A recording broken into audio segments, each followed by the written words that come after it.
साथीहरु केही समय पहिले सरकारले नागरिक एप सार्वजनिक गरेको थियो, तर त्यो बीटा भर्जन थियो, जसले गर्दा त्यसका लिमिटेड फिचरहरू हामीले प्रयोग गर्न पाइरहेका थियौं। र अहिलेको समयमा यदि तपाईले आफ्नो मोबाइलमा नागरिक एपलाई राख्नुहुन्छ भने त्यस्तो अवस्थामा फुल भर्जनको नागरिक एप अभाइलेबल छ। आजैदेखि सरकारले नागरिक एपको फुल भर्जन प्ले स्टोरमा राखिसकेको छ। आज मैले तपाईलाई यो भिडियो अन्तर्गत रहेर नागरिक एपमा के कुराहरू थप्न सकिनेछ र के कुराहरू नयाँ हामीले नागरिक एप अन्तर्गत पाउनेछौं, यो सम्पूर्ण कुरा यो भिडियो अन्तर्गत रहेर हेर्नेछौं। र साथसाथै साथीहरु आगामी समयमा नागरिक एपमा सरकारले के कुराहरू अझै समावेश गर्नुपर्ने देखिन्छ, यो सम्पूर्ण कुरा पनि मैले यो भिडियो अन्तर्गत रहेर जानकारी दिनेछु। यदि तपाईले पनि नागरिक एपलाई अहिलेसम्म प्रयोग गर्नुभएको छैन अथवा नागरिक एप प्रयोग गर्दा तपाईलाई अहिलेसम्म कुनै पनि प्रब्लम भइरहेको थियो भने त्यस्तो अवस्थामा तपाईले यो अपडेटेड नागरिक एप युज गर्दाखेरि कुनै पनि प्रब्लम हुँदैन, किनभने सम्पूर्ण प्रब्लमहरूलाई रिमुभ गरिएको छ। यदि तपाईले पनि जान्न चाहनुहुन्छ कि यसलाई हामीले कसरी प्रयोग गर्न सकिन्छ र नयाँ के कुराहरू हामीले यसमा एड गर्न सकिन्छ भने भिडियोलाई अन्तिमसम्म हेर्नु होला। साथीहरु यदि च्यानलमा नयाँ हुनुहुन्छ भने च्यानललाई सब्स्क्राइब गरिदिनु होला, साइडमा रहेको बेल आइकन प्रेस गरेर अल नोटिफिकेसन अन गरिदिनु होला, किनभने यस्तै खालका भिडियो मैले तपाईहरुको लागि ल्याइराख्छु छु। नमस्कार, म कृष्ण गेमिर। आजको यो भिडियोमा तपाईलाई स्वागत गर्न चाहन्छु। ल साथीहरु टपिक सुरु गरौँ।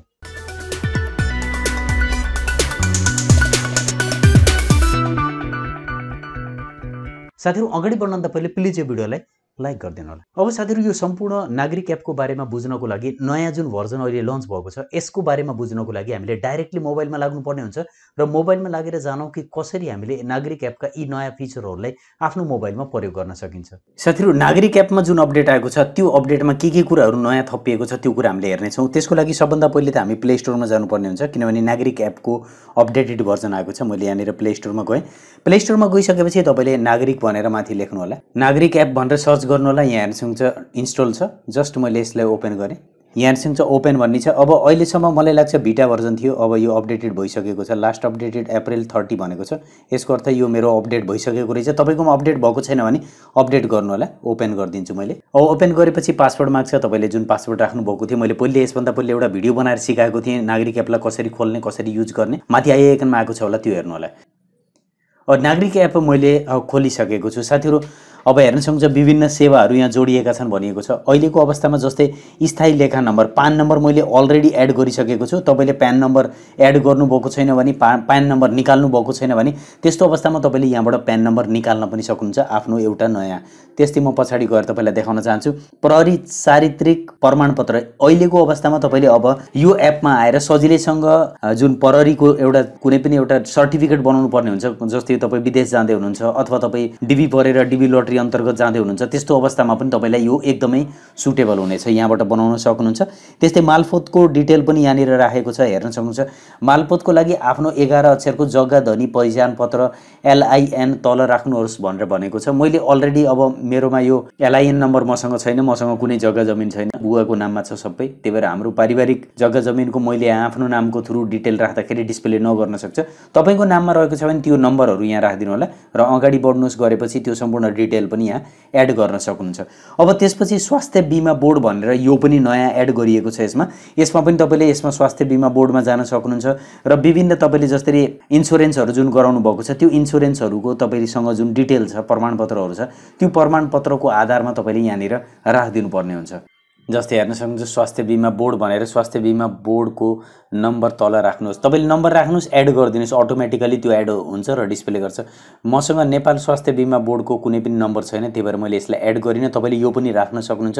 शैक्षिक विवरणमा गएर तपाईले आफ्नो SCE को वा तपाईले 12 क्लासको जुन कुनै पनि डिटेल यहाँनिर राख्न सक्नुहुन्छ। HSCB हेर्न सक्नुहुन्छ, यहाँनिर SLC राखिएको छ। तपाईले यहाँबाट छनौट गरेर सजिलैसँग यो कुरा पनि एड गरिदिनु होला। छनौट कसरी गर्ने यो यसबारेमा मैले पहिलेको भिडियोमा पनि बताएको छु, त्यहाँबाट हेरेर पनि गर्न सक्नुहुन्छ। र यहाँबाट तपाईले बुझाउनुहोस् गराइसकेपछि एकपटक तपाईले डिटेल राखिसकेपछि सजिलैसँग यसलाई हेर्न सक्नुहुन्छ। त्यस्तै तपाईलाई म यहाँ देखाउन चाहन्छु साथीहरु, नागरिक लगानी कोष। यदि तपाई सरकारी जागिर गर्नुहुन्छ र तपाईले नागरिक लगानी कोष अन्तर्गत तपाईको खाता खुलेको छ भने त्यसको कोष नम्बर राखेर अगाडि बढ्नुहोस् गराएर तपाईले यो डिटेल पनि राख्न सक्नुहुन्छ। धेरै कुराहरू समेटिएका छन् साथीहरु। अहिलेको अवस्थामा तपाईले यसलाई प्रयोग गर्नुभयो भने धेरै नै सजिलै हुन्छ। त्यस्तै सञ्चय कोष छ। सञ्चय कोष तपाईको कुनै पनि एउटा नम्बर सञ्चय कोषमा तपाईले गराउनु भएको छ भने त्यस्तो अवस्थामा यहाँनिर राख्न सक्नुहुन्छ। जस्तै अब यहाँ भनेको छ UCIN नम्बर, नागरिकले KYC भेरिफाई पश्चात प्राप्त गर्ने 15 अङ्कको नम्बर हो भनेको छ। सञ्चय कोष तपाईले यदि कुनै पनि बेलामा कुनै पनि सरकारी जागिर गर्नुहुन्छ र तपाईको सञ्चय कोष नम्बर छ भने यहाँबाट तपाईले सञ्चय गरेको सम्पूर्ण डिटेलहरु देखाइरहेको हुन्छ। त्यस्तै साथीहरु यहाँनिर हेर्न सक्नुहुन्छ सामाजिक सुरक्षा कोष छ। यो पनि तपाईले यहाँनिर सामाजिक सुरक्षा कोषको बारेमा पनि डिटेल राख्न सक्नुहुन्छ। भनेको छ खाता लिंक गर्न तल आफ्नो 11 अङ्कको सामाजिक सुरक्षा नम्बर राख्नुहोस् भनेको छ। भनेपछि यो नागरिक एप अन्तर्गत तपाईले यो कुरा पनि अब यसमा पाउनुहुनेछ। र साथसाथै साथीहरु यतापट्टि मेरो गुनासो, यदि तपाईले कुनै पनि गुनासो छ भने हेलो सरकारमा यहाँ डाइरेक्टली तपाईले आफ्नो गुनासो, हालसम्म तपाईको कुनै गुनासो छैन भनेको छ। तपाईले यदि कुनै गुनासो दिन चाहनुहुन्छ भने यहाँ प्लस भनिरहेको छ हेर्न सक्नुहुन्छ, गुनासो दर्ता गर्नुहोस्मा टच गर्न सक्नुहुन्छ। त्यसपछि अब तपाईले कुन प्रकृतिको गुनासो राख्दिन चाहनुहुन्छ, जस्तै तपाईको घरको वरिपरि वा तपाईले कुनै पनि यस्तो कुरा फेला पार्नु भएको छ जुन तपाईले गुनासोको रूपमा सरकारलाई टिपाउन चाहनुहुन्छ भने यहाँबाट टिपाइदिन सक्नुहुन्छ। अब कतिको यो गुनासोलाई हेर्ने कुरा हुन्छ त्यो भने पछि हेर्न बाँकी छ, तर गुनासो राख्न सकिने यहाँबाट छ। सार्वजनिक गुनासोको कुरा गर्नुहुन्छ नि यहाँनिर विभिन्न सार्वजनिक वेबसाइटहरुसित सम्बन्धित गुनासाहरू पनि तपाईले यहाँबाट छनौट गरेर सजिलैसँग राख्न सक्नुहुन्छ। यो कुराहरू पनि यसमा समेटिएका छन्। तपाईलाई जुन उपयुक्त लाग्छ त्यो हेरेर गुनासो राख्दिन सक्नुहुन्छ। त्यस्तै नागरिकता भनेको छ, नागरिकता मैले अलरेडी एड गरेको छु।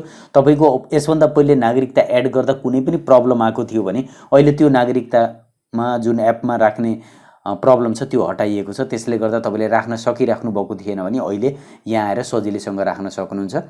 त्यस्तै साथीहरु म देखाउन चाहन्छु राजधानी, मैले आफ्नो यो पासपोर्ट नम्बर पनि यहाँ अलरेडी राखेको छु। हेर्न सक्नुहुन्छ मेरो नाम थरहरु देखाइरहेको छ। यो पासपोर्ट नम्बर मैले अलरेडी एड गरेको छु यहाँनिर, र तपाईले पनि पासपोर्ट नम्बर राख्न सक्नुहुन्छ। अब यसले बेनिफिट के हुन्छ भने कुनै पनि प्लेसमा तपाई जानु पर्यो भने त्यस्तो अवस्थामा सजिलैसँग यही पासपोर्ट नम्बरलाई तपाईले युज गर्न सक्नुहुन्छ, फोटोकपी युज गर्न सक्नुहुन्छ। यो सम्पूर्ण भनेको छ कि माथिको विवरण राजधानी विभागमा रहेको रेकर्डको आधारमा देखाइएको छ भनेको छ। यस्तो तरिकाबाट तपाईले आफ्नो विवरण यहाँनिर पनि राख्न सक्नुहुन्छ। आफ्नो पासपोर्टको मतदाता परिचय पत्र हेर्न सक्नुहुन्छ यहाँनिर मैले मतदाता परिचय पत्र एड गरेको थिएन साथीहरु, अहिले लिएर आएको छु। यहाँ हेर्न सक्नुहुन्छ यो छ मतदाता परिचय पत्र, र मैले आफ्नो नागरिकता एड गरिसकेको छु। मतदाता परिचय पत्र एड गर्नको लागि तपाईले फ्रन्ट साइडमा यसको डिटेल रहन्छ त्यो राख्नुपर्ने हुन्छ। अब मतदाता परिचय पत्रको नम्बर तपाईले यहाँ राख्दिन सक्नुहुन्छ। जस्तै मेरो नम्बर रहेको छ त्यो राख्छु मैले। अब मैले आफ्नो नम्बर राखेको छु, जस्ट अगाडि बढ्नुहोस्मा टच गरिदिन सकिन्छ। अब हेर्न सक्नुहुन्छ अटोमेटिकली मैले राख्दा बित्तिकै मतदाता परिचय पत्र एड भइसकेको छ। अब यो माथिको विवरण अटोमेटिकली हाम्रो जुन हामीसँग रहेको मतदाता परिचय पत्र छ यसित म्याच गर्छ। अब आगामी समयमा तपाईले यसैलाई प्रयोग गर्न पाउनुहुन्छ। नागरिक एपलाई नै परिचय पत्र तपाईको हराए तापनि कुनै पनि केसमा तपाईले सजिलैसँग युज गर्न पाउनुहुन्छ। अब ब्याक आउन सकिन्छ साथीहरु। एक पटक तपाईले राखेपछि अब दोस्रो पटक राख्न पर्दैन, डाइरेक्टली तपाईको डिस्प्ले गर्छ। यो बेनिफिट रहेको छ नागरिक एपको। अब यहाँनिर हेर्न सक्नुहुन्छ यति नै अप्सनहरु यहाँ थपिएको देखिन्छ, र अहिलेको अवस्थामा मलाई लाग्छ यसमा केही कमीहरु अझै पनि रहेको छ। म ड्याशबोर्डमा जान्छु, यो ड्याशबोर्ड नै रहेको छ। यतापट्टि हेर्न सक्नुहुन्छ नोटिफिकेसन केही पनि रहेको छैन, र यता हाम्रो प्रोफाइल हो। यो प्रोफाइलमा तपाईले जसरी मेरो सिम विवरण आफ्नो जुन सिम राख्नु भएको छ त्यो डिटेल यहाँ हेर्न सक्नुहुन्छ। माथि पनि मेरो देखाइरहेको छ, र टिक मार्क आएको हुनुपर्छ। तपाईको टिक मार्क आएको छ भने तपाईको सबै यो एप्रुभ भएको यहाँनिर देखाइरहेको छ। त्यस्तै तपाईले हेर्न सक्नुहुन्छ यहाँनिर मेरो मोबाइल नम्बर एड गरिएको छ कि नै त्यो हेर्न सक्नुहुन्छ। मेरो क्रियाकलापहरु र सेटिङहरु विभिन्न रहेका छन् जसमा हामीले अहिले गर्नुपर्ने केही पनि आवश्यकता देखिँदैन। अब यसमध्येबाट सम्पूर्ण कुराहरु तपाईले एड गर्नुभएको छैन भने एड गर्नु होला, र जस्तै इमेजहरु चेन्ज गर्न पनि सकिन्छ होला। अहिले मैले पहिले एड गर्दाखेरि इमेज चेन्ज भएको थिएन, मैले चेन्ज गरेर हेरेँ यहाँनिर। अब भनेको छ नोट एक औपचारिक राजधानी आकारको फोटो मात्र मान्य हुनेछ भनेको छ। यसको अर्थ राजधानी जुन हामीले यो पासपोर्ट बनाएका थियौं हो त्यसैको आधारमा तपाईले राख्नुपर्ने हुन्छ। मसँग रहेछ भने राख्छु, मैले ट्राई गरेर हेरेँ साथीहरु। फोटो अपलोड गर्नुहोस्मा जान्छु म। क्यामेराबाट फोटो लिनुहोस् भनेको छ ग्यालरीमा जान सकिन्छ। मैले एउटा फोटो यहाँबाट चुज गरेँ साथीहरु। हो यसलाई ट्राई गरेँ साथीहरु। यो अपलोड गरेर हेरौं। फोटो सफलतापूर्वक अपलोड गरिएको छ। यसको अर्थ एक्चुअल साइजको तपाईले फोटो लिनुभयो भने एपमा अपलोड हुन्छ। अब यो अपलोड भइसकेपछि अब फ्युचरमा तपाईले जुन बेलामा पनि यो नागरिक एप खोल्नुहुन्छ त्यो बेलामा तपाईको त्यो फोटो डिस्प्ले गर्छ प्रोफाइलमा। यहाँ हेर्न सक्नुहुन्छ डिस्प्ले गरिरहेको छ। यस्तो तरिकाबाट सजिलैसँग हामीले यिनी कुराहरु गर्न सकिन्छ। सेटिङमा गएर तपाईले विभिन्न सेटिङ गर्न सक्नुहुन्छ, भाषा परिवर्तन गर्न सक्नुहुन्छ, पिन कोडहरु राख्न सक्नुहुन्छ, आफ्नो तरिकाबाट पिन कोड हटाउन सक्नुहुन्छ। यस्ता कामहरु पनि तपाईले यहाँबाट गर्न सक्नुहुन्छ। अब मलाई लाग्छ यो नागरिक एपमा यो सम्पूर्ण कुरा राखे तापनि यसमा एउटा कमी अझै मैले देखेको छु। के भने यदि यसमा हामीले आफ्नो जुन ड्राइभिङ लाइसेन्स छ त्यो पनि राख्न पाएको भए अझै सजिलो हुन्थ्यो। ब्लू बुक राख्न पाएको भए गाडीहरूको त्यो पनि सजिलो हुन्थ्यो, किनभने जति बेला पनि बोकेर हिँड्नु पर्ने बाध्यता रहँदैन थियो। तपाईँलाई कस्तो लाग्यो तलपट्टि कमेन्ट सेक्सनमा कमेन्ट राखिदिनु होला र तपाईँले के लाग्छ कि अरू के कुराहरू यो नागरिक एपमा आगामी समयमा राख्नु उपयुक्त हुन्छ जस्तो लाग्छ त्यो कुरा पनि कमेन्ट सेक्सनमा कमेन्ट राख्न नभुल्नु होला। साथीहरू भिडियो मन परेको छ भने लाइक गरिदिनु होला। ल हेर्न सक्नुहुन्छ साथीहरू, यस्तो तरिकाबाट तपाईँले पनि नागरिक एपका यी सम्पूर्ण नयाँ अपडेटेड फिचरहरूलाई युज गर्न सक्नुहुन्छ। तपाईँले यो नागरिक एपको नयाँ जुन अपडेटेड भर्जन छ कस्तो लाग्यो र यसमा के कमी कमजोरीहरू अझै पनि फुलफिल गर्नुपर्ने जस्तो लाग्छ तलपट्टि कमेन्ट सेक्सनमा कमेन्ट राख्न नभुल्नु होला। आशा गर्दछु भिडियो तपाईँलाई मन परेको छ। भिडियो मन परेको छ भने लाइक गरिदिनु होला, धेरैभन्दा धेरै साथीहरूलाई भिडियो सेयर गरिदिनु होला। भिडियोको बारेमा के भन्न चाहन्छ भने कमेन्ट गरिदिनु होला। मलाई पर्सनली जोडिन चाहन्छ भने टेक्निकल व्यू 71 इन्स्टाग्राम आइडी र ट्विटर आइडीमा फलो गर्नु होला। अहिलेको लागि यति राख्न चाहन्छु। छिट्टै नयाँ भिडियोमा भेट हुनेछ। धन्यवाद।